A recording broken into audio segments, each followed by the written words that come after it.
lifetime can seem to pass by in the blink of an eye.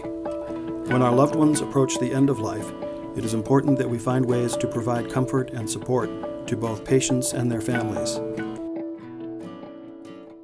It was a real comfort knowing that he was there and so well taken care of. We were treated like family. They were always looking out for the little things that could make her comfortable.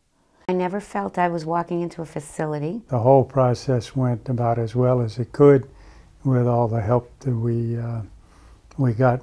Everybody here became family to us from the day we came in.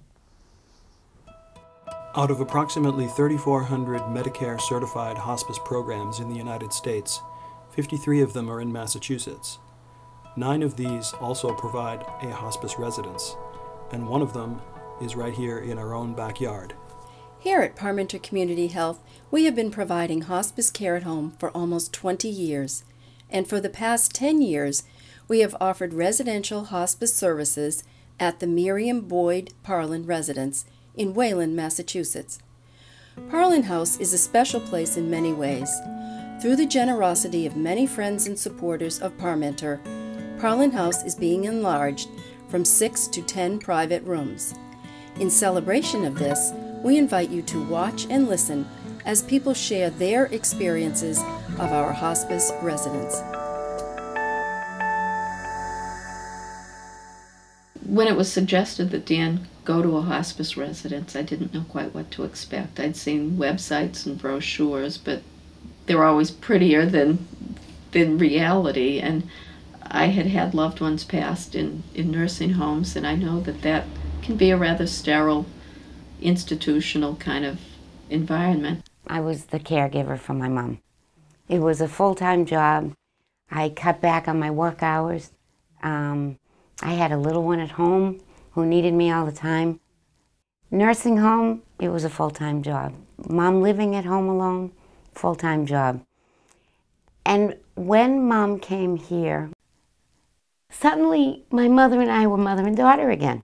And I left and I knew she was being taken care of. It's their final journey, and they help and they make them as comfortable as possible with humor. I mean, we laughed a lot here. We had some great laughs. Catherine and I used to sit outside my mother's room and chat, and sometimes in my mother's room, and we would just chat with her and laugh. And yeah, it's just helping on the journey, and it's amazing. It's just as good an atmosphere as you could hope for. We got some spiritual help also. She was comforted very much so by that help. That was a very nice part that helped us, the two of us, through this whole thing. One of the first things that I noticed when I came in the beautiful facility there at hospice was the environment was so home-like and so welcoming. The staff there is supremely confident and caring and professional in their approach. When we got there, and like that there were 6 individual bedrooms that were nicely furnished, and that there was a kitchen that I could use, and a dining area, and the grounds were just so beautiful, and I could wheel him out to the grounds because it was summer, and I was so pleased that it was such a home-like experience, and that I could bring the dog every day and have a dog bed there. We made a plan to have a bat mitzvah and spoke with hospice, asked if that was a possibility, and they welcomed it beyond belief. We had about 50 people here, and Mom practiced for weeks and weeks and months and made her list. Being a singer all her life, was extremely worried about singing. The day of it, it was like a miracle. Her voice was as it was her whole life.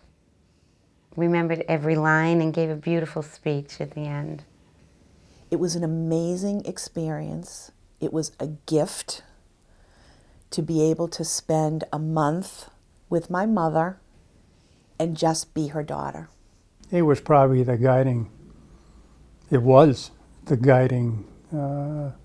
light that helped us through this. When I went there Thanksgiving Day,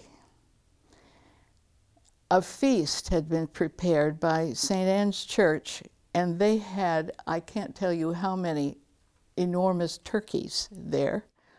All of the fixing. The place was filled with members, other family members, and it was like one huge family. It was simply one of the nicest experiences I've ever had. A new family. At the very end, it could not have been better. The care and the compassion that we received was just wonderful.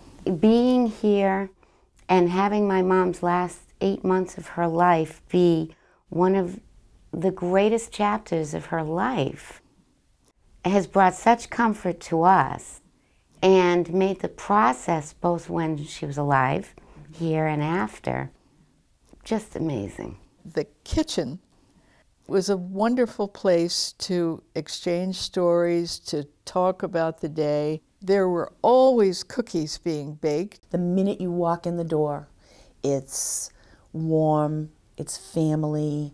Without it,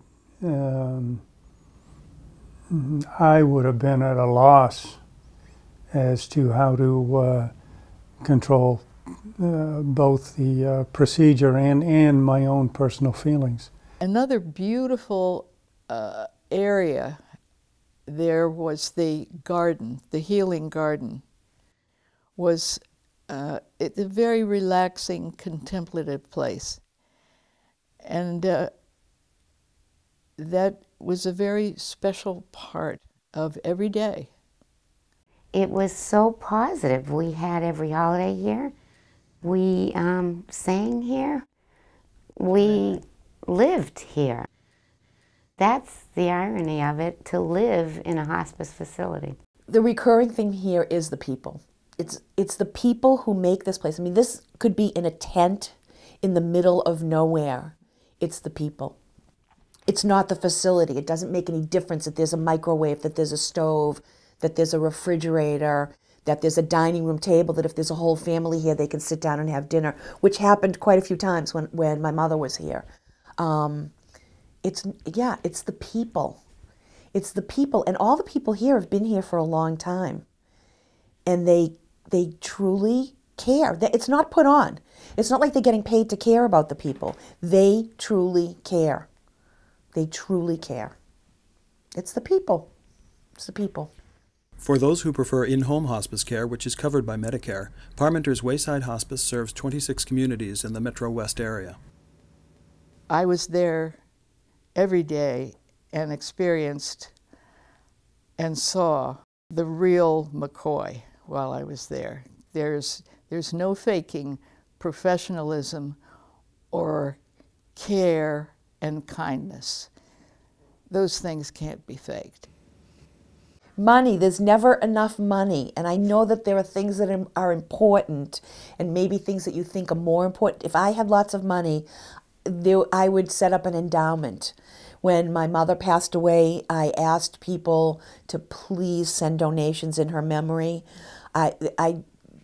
Yeah, if I had money, this is where I would give my money.